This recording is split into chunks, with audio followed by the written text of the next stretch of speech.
आणि मग हे तुम्हाला सुचलं का काय, म्हणजे कशा पद्धतीनं तुम्ही हा करायचं ठरवलं?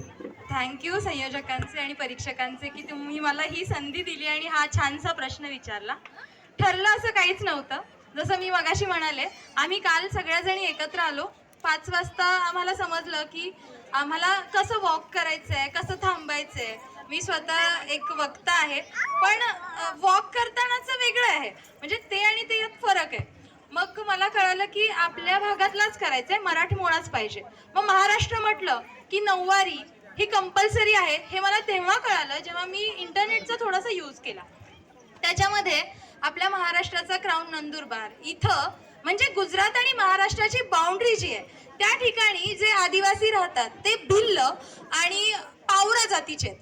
तर त्या जातीतल्या महिला ह्या फ्युजन करतात कॉस्ट्युमचा. म्हणजे मी ज्या पद्धतीने हा पल्लू घेतलाय हा तुम्हा सगळ्यांना दिसेल की हा गुजराती स्टाईलचा आहे.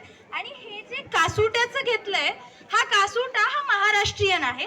आणि हा पल्लू वेगळा असतो. म्हणजे अखंड नऊवारी नेसली जात नाही, तर 2 भागांमध्ये नेसली जाते.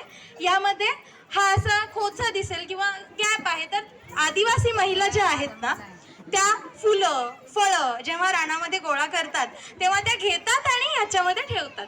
तर त्या पद्धतीनं मी ती फुलं घेतली होती आणि ती चुकून तिथे अडकून बसली. तर थँक्यू, तुम्ही मला हा सुंदर असा प्रश्न विचारला. मी तिथे कधी गेलेले नाहीये, पण जसं मॅडमनी आम्हाला सजेस्ट केलं की वेगळं काहीतरी वाटलं पाहिजे आणि कॉन्फिडंटली बोला, मग मी विचार केला आणि इंटरनेटचा यूज करून हा लुक फायनल केला. थँक्यू.